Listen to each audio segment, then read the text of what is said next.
With the recent horrific videos that came out of Memphis from the police body cams and the poll cams dealing with the arrest that ultimately led to the death of an individual is truly awful stuff. And one of the things that obviously happens whenever this occurs is uh, both media and anti-police agitators work things up to an emotional pitch. And it's understandable to become emotional about something like this because uh, it's not what we want our police doing.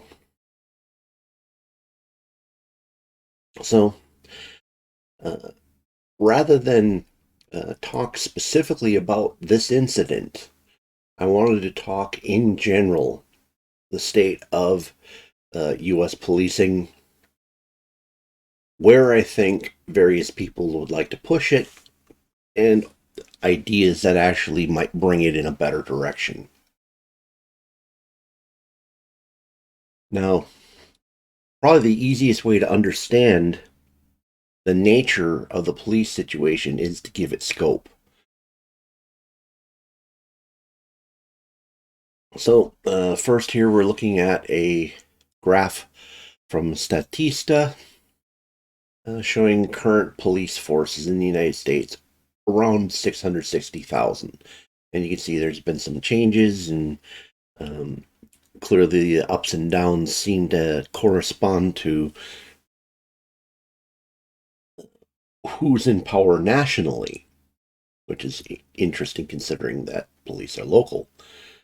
And it's important to understand, and this number that they're showing here on the graph is specifically individuals who carry a firearm and an official badge on their person and have full powers of arrest. So essentially, the support personnel aren't counted in this. So people who work purely in things like bureaucratic support, maintaining the weapons locker, maintaining evidence, dispatch, IT support, all that kind of stuff aren't counted in here. These are the actual gun toting individuals of the police department. Now, to put this into better perspective, here are the 10 biggest militaries on the planet. And again, thank you to Statista for this information. Now I'm going to use their chart to put the perspective in. Now, the red bar I've added to this is the 660,000 police officers from the first chart. Now, compared to the rest of the militaries of the world, we're looking at essentially the sixth largest military force on the planet. But it really doesn't stop there. If we take the US military and break it down into its operational branches and compare the Army itself against the police force of the United States, we can see that actually the police force is much stronger than this group in numbers. An important fact to keep in mind on this is that the entirety of the people in the red bar are located in the United States, whereas the people in all the various blue bars going down are scattered across the globe. Now, I wanted to throw this into a little better perspective. This is a chart that comes from a paper called The Other End of the Spear, The Tooth-to-Tail Ratio in Modern Military Operations by John J. McGrath. And this is published by the Combat Studies Institute Press, Fort Leavenworth, Kansas. So this is a guy who writes for the military, and presumably the military agrees with what he's saying. And what this chart is telling us is that, for the most part, U.S. military power is the combat element of it is about 30% of the actual active duty forces. So, putting it into ultimate perspective, this is the U.S. police force as a whole compared to the U.S. Army in terms of actual combat soldiers, using a rough calculation of 30% against their numbers. And again, the police officers, the number from the first chart specifically says these are individuals who regularly carry a firearm, official badge, and have full powers of arrest. Whereas the Army is basically saying that 70% of its forces are support. So, if you look at it in this perspective, and just to throw a little bit more water on this, again, the red line are entirely located in the United States. The blue line are scattered across the globe. In fact, probably, if you think of it, if they're combat forces, odds are the bulk of them are probably overseas and not here. So, if you look at it just in pure numbers, and that's all I'm asking here, looking at the U.S. police force in pure numbers, comparing it to the other powers of the U.S. government, this in fact is the strongest force we have available. Control of it would be quite the prize. Imagine what you could do if that force were entirely at your beck and call. So I'm going to get into a paper, and I talked about this in a previous video, which I think I'll link at the end, talking about police history. But the history is the bulk of it, and this paper is only a portion of it.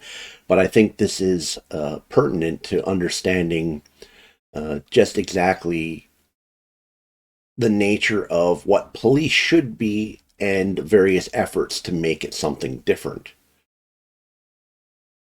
So this is a paper from R.J. Rushdoony called Localism and Police Power. Some of you may be aware of who he is.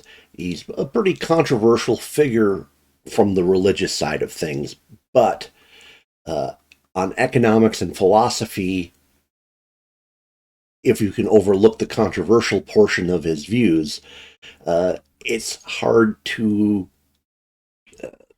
dismiss them without some consideration. So if you do eventually end up looking at this paper, and I'll give a link to it in the information section, if religion offends you somehow, just kind of breeze over the stuff that he's talking about and take into perspective, is what he's saying accurate? Okay, so borrowing from the paper here, quote, the word police comes from the Greek word polis, and the polis was the Greek city-state. In size, it varied from a single city or port to a city and its environs, so that at best is comparable to a modern city or county. Police in the true sense are, and this is essentially a definition he comes up with in parts. The first part, a locally controlled and hence decentralized agency which is unrelated to other police bodies of other cities or counties and lacking in any national federation or union. The police properly are the city and county law enforcement. 2. Police are not a military body, even in uniform. They are civilians in every sense of the word, and their authority is a civilian authority. 3. The police are supported by local property owners, whose agency they are by means of a tax on property. The entire support of the police is local, and it is the property tax. The orientation is accordingly local, and the protection of life and property is their essential task. They are thus essentially a non-political body. 5. The local orientation of the police means also no national responsibility. Federal law is outside the jurisdiction of the police. 6. The police are not only supported by the police are not only supported by the local citizenry through a property tax, but also their source of power and authority is by delegation without surrender from the local citizenry. And this, I think, is a really important designation. If you get your head around this, it's a good way of thinking of it, and it's how we as citizens get a better lock on the police functioning more like we want them to. Okay, so continuing with his definition, men can elect councilmen or congressmen and delegate to that person the right to vote on their behalf. The citizen does not possess and does not maintain a right to vote in those bodies for themselves. It is a privilege held by the member of that electorate in the person of the representative officer. But the citizenry does not surrender its police power to the police. It is a delegation without surrender. The citizenry retains the right to exercise as needed its police power, the right of citizen arrest.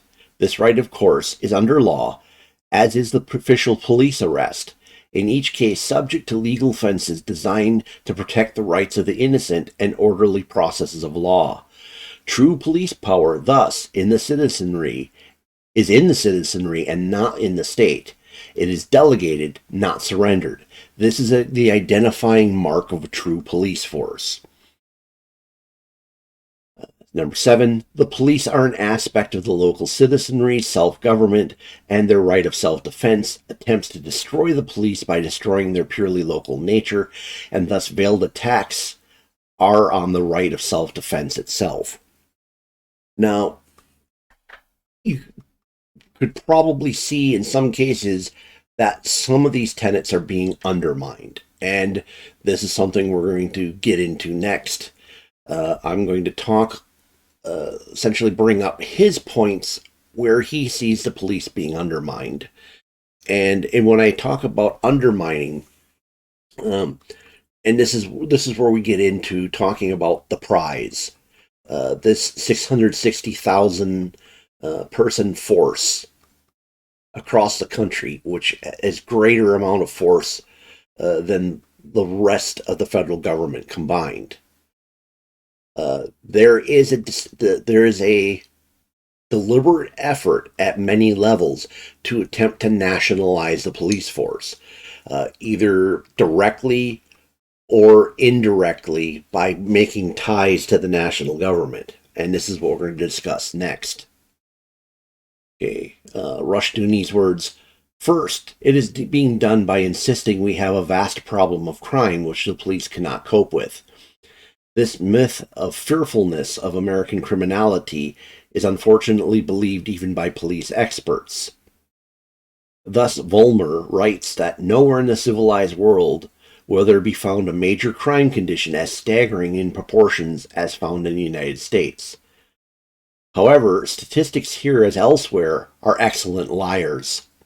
The United States, with its background, has major and minor crimes on statute books which do not exist elsewhere. It has better law enforcement, and it has better records, so that statistically its efficiency makes our crime situation look worse. Okay.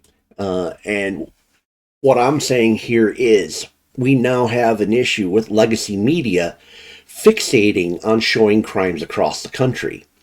How often is your local news dedicated to something that happened outside your state, some horrific crime, a shooting in another state, murders in another state, things outside your county, not even close to your city? This is part of legacy media's attempt to make crime look worse than it is. Now, in some cases, this is just media looking for a story that's more likely to sell advertising. It's sensational, it catches people's interest, it generates revenue. But there are clearly people who have an interest in making the crime situation look much worse than it is, and by making it look much worse than it is, it makes it seem like it's out of the scope of the ability of local law enforcement to handle it. Back to RJ.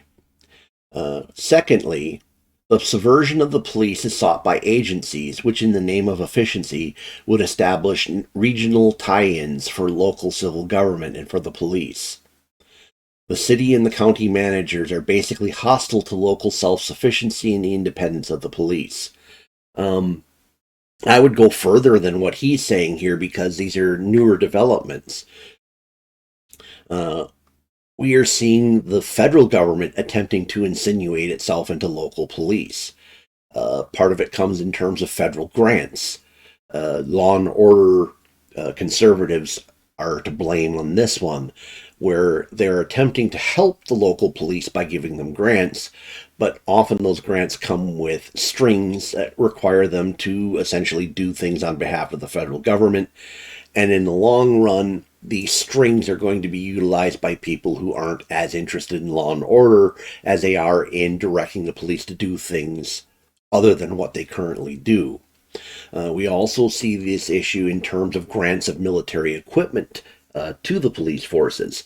This is a way of controlling them because if they become dependent on this military equipment, then they require the federal government to help them maintain this military equipment and look to them for the replacements.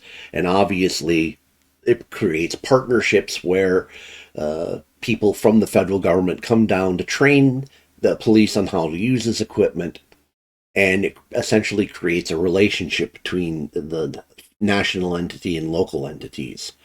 We also see the issue in terms of DOJ and FBI insertion into local crimes.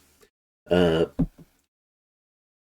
terms of, we see situations like, for example, where police have overstepped the boundaries of law and they are in the process of being indicted and tried on their breaches of the law. And often the DOJ will jump in and add charges such as hate crimes and civil rights violations, etc. This is their way of saying we're part of this process too, and also specifically that when the police are involved, the local police are involved, we as the federal government have a say-so in this as well. Third, RJ says, the subversion of police is sought through attacks on police integrity.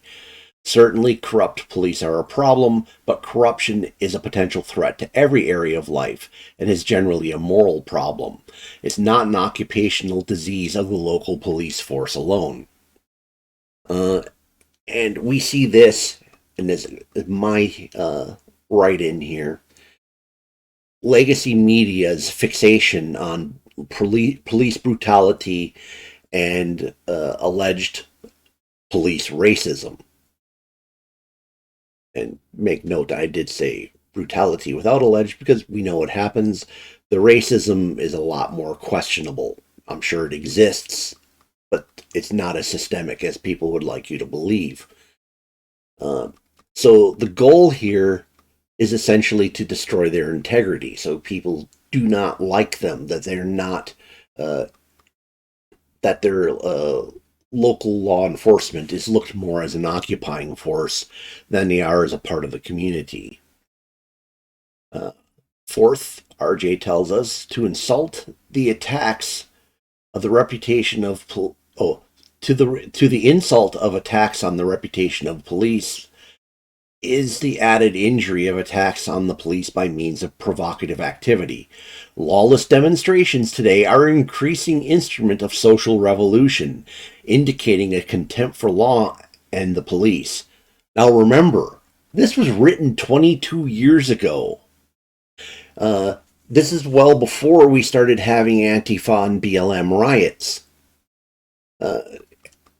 I don't think it's coincidental at all that these organizations, one of which is, well, actually, they're both Marxist in nature. One is probably more socialistic and the other one is more end phase communistic slash anarchistic. So them making it harder for the police to do their job would be well within their idea of corrupting the power. However, there would be other entities who would benefit from allowing Antifa and BLM to run rampant, in the terms that if a police force is degraded to the point where people don't think it's effective, they start calling out for the federal government to intervene to try to fix the problem. Okay, fifth, RJ tells us various impediments are used to hamper police efficiency. Police review boards are created to establish new authority over the police and break the police-citizenry relationship. And this is something we can clearly see. BLM especially is attempting to impose new police review boards at different levels and create them in cities where they don't currently exist. Sixth, RJ tells us a low pay scale is used to demoralize the police. A city or county government which underpays and understaffs its police is usually and knowingly trying to corrupt them and control them. Now, one part of this I'm in agreement with. The other one, I'm not quite as sure. Okay. As we saw from our original, let me bring that up real quick, the original slides we were looking at.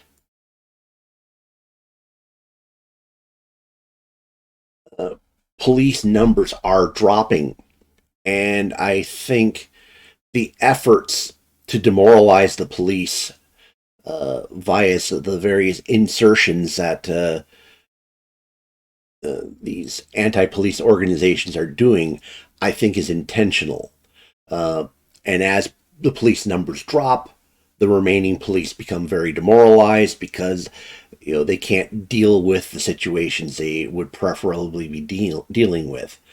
I'm a little more questionable on the aspect of pay. Median pay in the United States is $22 per hour, and median pay for police is $31 an hour. I don't know what constitutes underpaying a police officer. Now, if you're in a small town like the one I live in, $31 per hour is probably excessive. If you're in some crime-ridden hellhole like Memphis or Chicago, $31 an hour might be pretty low. So I don't know how to address that other than to just give you the numbers. And if it's something that interests you, look into it. And if you have any thoughts on it, I'd love to hear them. Seventh, RJ says, a major assault on the police comes by indirection from the mental health program. The prevailing psychiatric theory is that crime is a sickness, not a sin. The answer is not in law enforcement on the social level by the police, but the answer is rather medical and psychological. The police, in this perspective, must give way to social workers and psychiatrists. Again, remember, this was written in 2001. What are the anti-police agitators asking for? Well, the insertion of social workers and psychiatrists to take the place of police. This was not a major issue back in 2001, so RJ was rather prescient here. Okay, so let's sum this up. So the idea of defunding the police is far more likely a tactic designed to degrade public safety as a means to get people to call for reform. Alternately, if that's not true, you must believe that leftists want smaller government. That seems highly unlikely to me. Now, mind you, I'm sure some of the people who are at the agitation level may very well be interested in a smaller police force. However, there are other entities out there who are interested in a smaller police force, not for the sake of a smaller police force, but for the idea of degrading public safety. We have the issue of the so-called Soros money, and I realize it's not him alone, and he may not be directing this ultimately, but this is the money that's coming from various sources that are essentially putting DAs in control who believe in critical race theory, who believe that fixing the problem and the problem they see as disproportionate arrests of minorities, fixing the problem is by letting criminals off in order to reorient the percentage numbers to something that's closer to the actual population levels. Again, I believe most of these DAs probably really believe that they're trying to do good. I suspect the money behind them is looking to essentially degrade public safety. Again, for the purpose of drawing in the demand for federal intervention. Now, ultimately, as a libertarian, I'm all for the idea of a reduction in forces. And the ultimate answer may or may not include this. But to assume that the left is sincere in the idea of smaller government is delusional. It's not really what's the ultimate goal here. So, national control via DOJ investigations, federal grants, military weapons grants, and things along these lines should be heavily resisted by liberals, libertarians, and law and order conservatives. They're not trying to help your police, they are trying to co opt it. Attempts to degrade police efficiency via funding cuts and additional social workers and DAs who won't enforce the law must be looked at with a much more critical eye. You can't accept on face value what these people are saying, why they're doing it. They may believe that, but clearly other people have other designs on these police forces, these local police forces. The key is to get police more responsive and closer to the citizen than any higher level government. And that's federal, state, county, and in many cases, maybe even the mayor when you're talking about larger cities.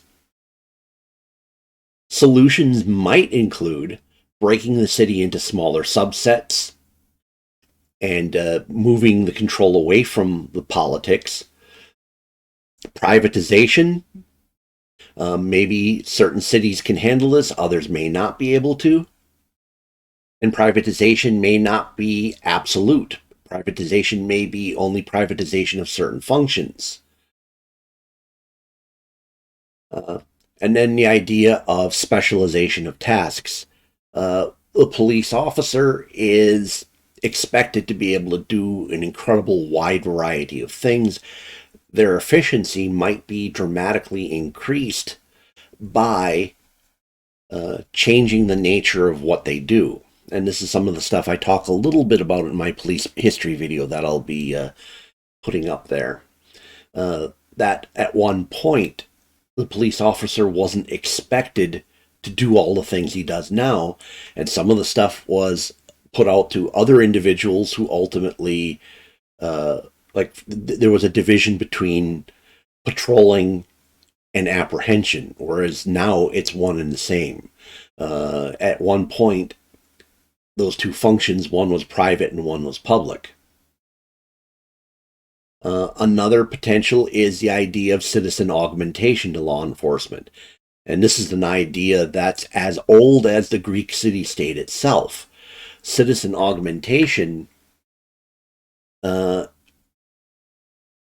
essentially puts in a situation where the police realize that the eye of the citizen is upon them at all times.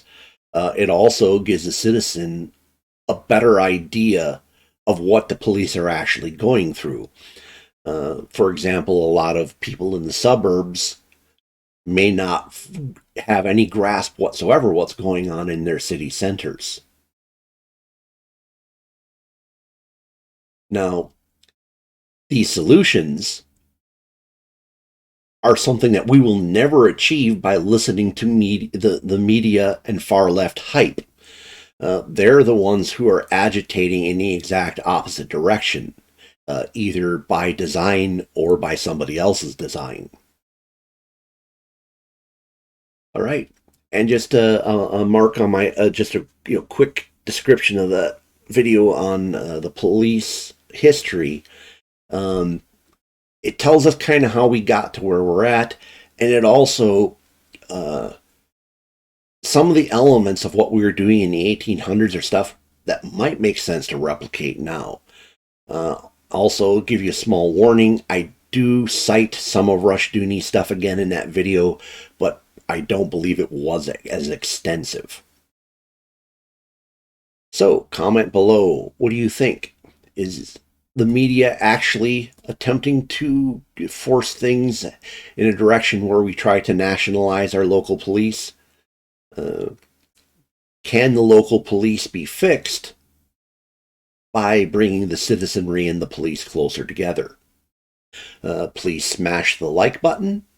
If the YouTube algorithm has brought you here, please consider subscribing to my channel. I cover a large variety of eclectic issues. And if you know somebody who might find this video interesting, please consider sharing it with them. Thank you for spending time with me this evening. Hope to see you again in a future video.